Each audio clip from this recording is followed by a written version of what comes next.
соат ба вақти программа 13 аст ва шумо барномаи хабари радио Озодиро тамошо доред. Шаълои Гулхоҷа ҳастам. То 15 дақиқаи дигар дар хидмататон, аммо нахуст мебинем ки кадом мавзӯъҳо имрӯз 1 апрел тақдим мегардад. наҷотбахшон даст ба кор шуданд. комиссияи хисоротро ҳисоб мекунад. офатҳои табиӣ дар Сангвор ба манзил ва чорпои мардум зарар расонд. аз саҳнаи танз ба сиёсат тибқи хулосаи муқаддамоти назарсанҷии миллӣ ҳаҷмнигори шинохта Владимир Зеленский пештози интихоботи президентӣ дар Украина аст. мехоҳам ба шумо барои он ки бешӯхӣ рай додед ташаккур бигӯям. каму ғам фарқ байни маош ва нарх дар бозор ва ё 1800 сомониро чӣ гуна то маоши дигар бояд тақсим бандӣ кард? نگفته уже قرض فکر میکنم قرض میتیم من رنگ مردک شده رفتگی پشت زندگی هم خونه هم بیرون. дар ноҳияи Сангвор наҷотбахшон ба бартараф кардани паёмади офатҳои табиӣ ҳафтаи гузашта оғоз намуданд. ҳамзамон комиссияи вижа зарари расидаро ҳисоб мекунад. бар асари тунбоди 29 март болопӯши беморхонаи деҳаи Хипшон ва боми чандхонаи сокини ноҳия осеб дид. шаби 27 март дар паи кӯчиши тарма 6 хона дар деҳаи дараи ҳайрон зиён дида даҳо чорпои мардум кушта шуд. Маҳмаҷон Пирназаров раиси дастгоҳи ноҳияи Сангвор мегӯяд омили кӯчидани тарма заминҷунбии сабук будааст. ӯ гуфт дар пай тарма аз баландиҳо рахна шуда ба деҳа сарозер шудааст. дар Тоҷикистон ки аксари манотиқи аҳолинишинаш дар мавзеъҳои кӯҳӣ ҷойгир аст, дар баробари офатҳои табиӣ зафпазиранд. аз 1 апрел мавсими даъвати баҳории ҷавонон ба хидмати ҳарбӣ шурӯъ шуд. дар ин бора рӯзи 11 март фармони раиси ҷумҳурии Тоҷикистон содир гардид. муовини нахуст вазир Азим Иброҳим ба сохторҳои дахлдор супориш додааст ки ба сафи артиш ҷавонони солиму таҳсилдида ҷалб шаванд. даъвати баҳорӣ дар ҳолест ки то ба ҳол теъдоде аз ҷавонони тоҷик аз хидмат дар сафи артиш худдорӣ мекунанд. бар илова ҳар сол ҳодисаҳои марги сарбозон ба ҳангоми хизмат ва ба ҷавобгарӣ кашидани афсарон барои бадрафторӣ сабт мешавад. Шодмони Ятим гузориш медиҳад.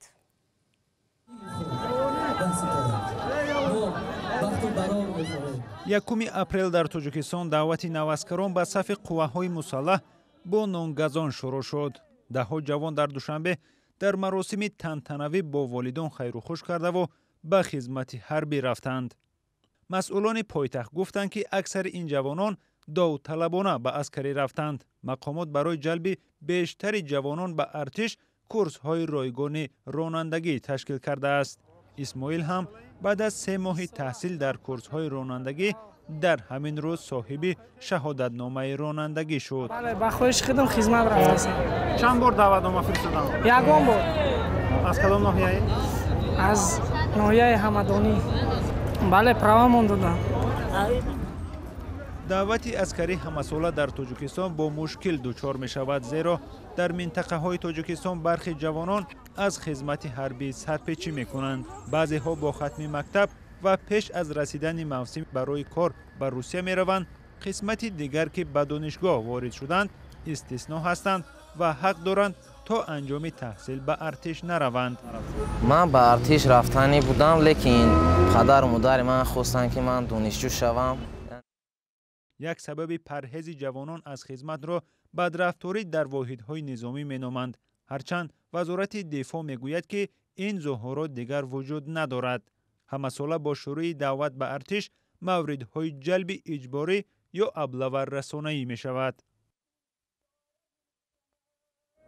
ҳомиёни ҳуқуқ мегӯянд бо вуҷуди он ки солҳои ахир вазъи хизматчиёни ҳарбӣ хусусан аскарон беҳтар шудааст, вале ин соҳа ба ислоҳоти куллӣ ниёз дорад. мебинем кӯрду хӯрокашон ҷои истиқоматашон ёшон нақш шудагӣ анча нақш шудагӣ, лекин ҳам муносибатҳои ғайриоиномавӣ ҳаст байни аскарон. ман фикр мекунам ки барои пурра аз байн рафтан як реформа гузарондан лозим аст. муҳлати хизмати ҳарбӣ камтар кардан дар кор, чтобы наваскаро ё нааскаро якта казарма ба ҷой дода нашаванд. дар як сол 2 маротиба баҳориву тирамоҳӣ бо фармони раиси ҷумҳур ҷавонони аз 18 то 27 сола ба сафи қувваҳои мусаллаҳ ҷалб карда мешаванд. Шодмон Ятим, Озодӣ, Душанбе.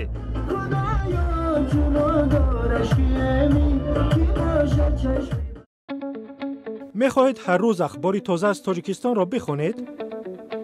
پخش زنده، خبر، گفتگو، گزارش و تحلیل از جای حادثه، نظر تحلیلگران.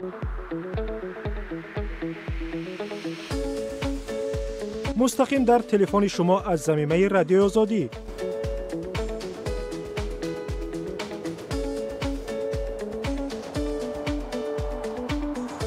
در بخش جستجو رادیوی آزادی نویسید. یافتید دکمه گت یا اینستال را پخش کنید. زمینه را باز و با کار آغاز کنید. بله را پخش کنید تا از خبر و گزارش های نو بخبر نمانید. با رادیوی آزادی در جریان حادثه ها باشید. تو چند ساعت دیگر در اوکراین معلوم می شود که کدامی از نامزدها به دوره دوم انتخابات پرزیدنتی راه یافتند، ولی از حال و نظرسنجی ها پیروزی را به ولادیمیر زلنسکی حجم‌نگاری شناخته نسبت میدهند، زیرا بر طبق نظرسنجی ها ولادیمیر زلنسکی با کسب بیشتر آوازها پیش صف است. طاهر سفر موضوع را ادامه میدهد.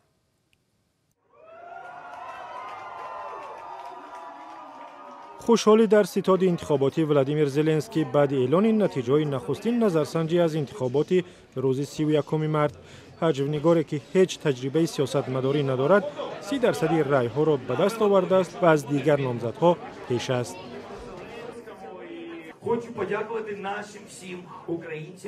میخواهم به شما برای آنکه بی‌شوخی رای دادید تشکر بگویم. نتیجه های نظرسنجی ها زیادند ولی یک نامزد پیروز می شود. این فقط آغاز کار است و ما نباید آرام بگیریم.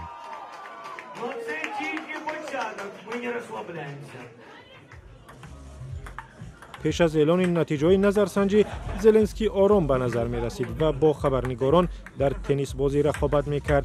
حالا به دور دوم انتخابات راه یافت و با نامزد دوم روبرو می شود. نامزد دوم پترو پروشنکو رئیس جمهوری فعلی است. پروشنکو گفت روسیه را که می‌خواست او را در انتخابات دیگر نبیند مایوس کرد.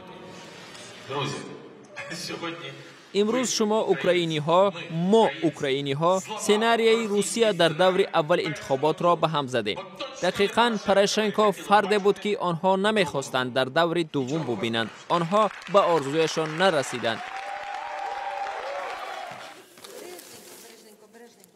با آغاز شمارش رای ها یکی از نامزدها گفت به نتیجه نظرسنجی ها نباید باور کرد. یولیا تیماشنکو نخست وزیر سابق که از پروشنکو اندکی عقب مانده است گفت تسلیم شدنی نیست.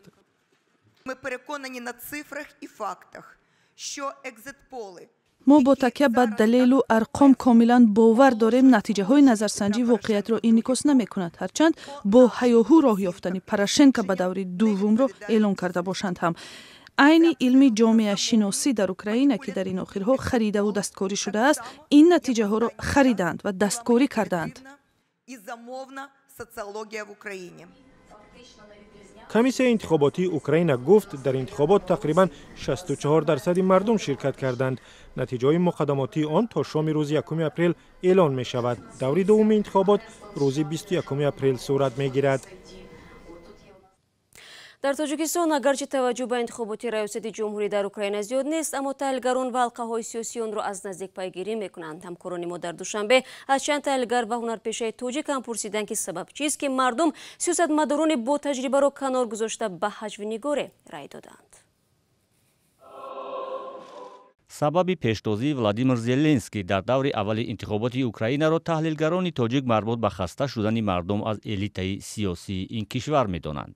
با قول آنها اعتراف یک حجم‌نگار در چنین یک کشور بزرگ اروپای شرقی به صفت رهبری دولت دلیل آن است که مردم اوکراین می‌خواهند چهره‌های نو را در صحنه سیاسی ببینند.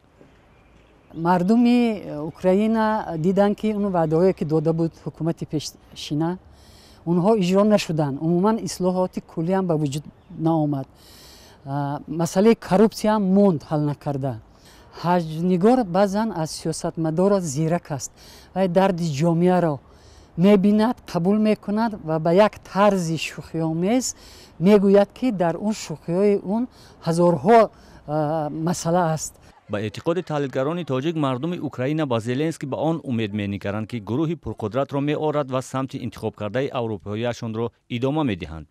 онҳо ин танқидро ки ӯ таҷрибаи сиёсӣ надорад кам аҳамият мешуморанд. муҳим нест ки сардори давлат ҳамаи соҳаҳоро донад. муҳим он аст ки вай командаи хуб дошта тавонад. командае ки аз профессионалҳо аз мутахассисони ҳирфаӣ иборат аст. таҳлилгарони тоҷик зуҳури чеҳраҳои ғайрисиёсӣ дар фазои раҳбарии як кишвари ғарбиро ки низ меросбари шӯравии собиқ аст, тағйири самти ҳаракати кишварашон ба сӯи ҷаҳони пешрафта медонанд.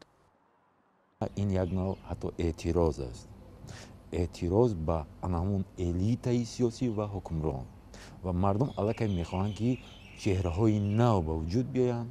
ҳамтоҳои тоҷики Владимир Зеленский довталаби пешдод дар интихоботи президентии Украина пешсафии ӯро дар ин маъракаи сиёсӣ арҷгузории мардум ба ҳунару ҳунармандон ва эътимод ба чеҳраҳои ғайрисиёсӣ медонанд. ба қавли онҳо ҳеҷ чиз аз сиёсат фориғ нест, аз ҷумла ҳунар ҳам, ва гароиши бештари ҳунармандон ба сиёсат ин як раванди табиӣ аст. ва чун барномаи ҳар як номзад ба раиси ҷумҳурам албатта мураттаб мешавад ки мехоҳад некӣ кунад, бозгӯӣ мекунад ки ман мехоҳам ба мардум некӣ биёрам, ба мардум яъне ки як роҳат, як неъматҳо фаровон шаванд, яъне зиндагии мардум нек шавад. дар тоҷикистон агарчи дар умум ба интихоботи Украина таваҷҷӯҳи зиёд нест, аммо таҳлилгарон ва ҳалқаҳои сиёсӣ онро аз наздик пайгирӣ мекунанд.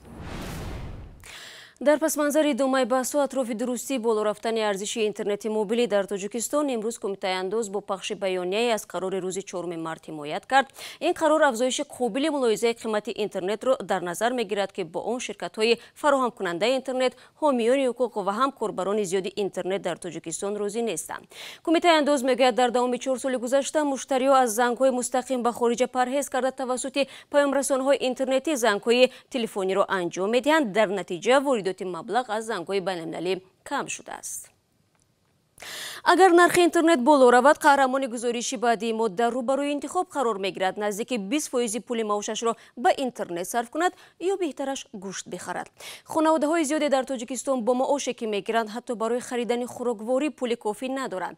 ба мисли Моҳира, модари 2 фарзанд, ки мегӯяд ба истилоҳ ҳар дирҳамаш ба ҳисоб аст. маоши Моҳира 1800 сомонӣ аст. аз ин маблағ ӯ 100 сомониашро ба интернети мобилӣ, 400 сомонӣ харҷи роҳ, 700 сомонӣ барои маҳсулоти ғизоӣ ва 600 сомонии дигарро барои хароҷоти коммуналӣ сарф мекунад. 2 фарзандам уже аймоядакишон худам калонка достам. як оили кати зиндагӣ карда мушкил ҳаст. Моҳира корманди иҷтимоӣ ва модари танҳост. ман бозор ба мебарам, оиликама гирифтам, бисёри ними бисёраша харид карда наметавонам. да фикр мемонам кадомаша якум гирам, оид ё пушонам, аввалое ки хӯронам. ранги аптека дуромадагӣ боре мешам, бозор дуромадагӣ не. ҳамин хотя би 1 килогӣ 2 килогӣ мегирам. 40% маоши ӯ сарфи харҷҳои коммуналӣ мешавад. дар ин ҳол эҳтимоли боло рафтани нархи интернет ӯро нигарон кардааст. ман лучше ҳамин 200 сомон ба ҳамин 4 кило 5 кило гӯшт мегирам, фарзандонро ба сери мехӯрам. лекин як интернет ки 200 сомон шавад, оилакумона хотя камакак баландтар кунам. барое ки пули обед камаш ба 10-15 сомон бояд равад. ман обед намекунам. барои худкифо ва дарёфти моҳонаи бештар ин зан косибӣ ва бо дархост хонаҳои сокинонро рӯбучин мекунад. ӯ муштариёнашро аз тариқи шабакаҳои иҷтимоии фейсбук пайдо мекунад. моира нахудш мемкунед барои ки фарзандои хӯрондан дар кор, пӯшондан дар кор. рафтан ба кошонаи ҳусн ва фароғат барои Моҳира танҳо як орзуст. Моҳира мегӯяд нисфи аҳолии кишвар ба ҳамин тарз зиндагӣ мекунанд. оилик нагирифта уже қарза фикр мекунем, қарза метем. ман ранги мардак шуда рафтагӣ. пишти зиндагӣ ҳам хона, ҳам берун. на русском же говорят, не живем, а выживаем. бо маоши феълӣ ва эҳтимолияти болоравии нархи интернет, хароҷот барои интернет зиёд мешавад. бо ин ҳол Моҳира ва аксарияти дигар маҷбур мешаванд муштариёни худро ки бо талоши зиёд дар шабакаҳои иҷтимоӣ пайдо мекунанд, фаромӯш намоянд. бо ин матлаб барнома имрӯзро анҷом медем. фардо дар навбати бомдоди шуморо мунтазирем. худо нигаҳдор.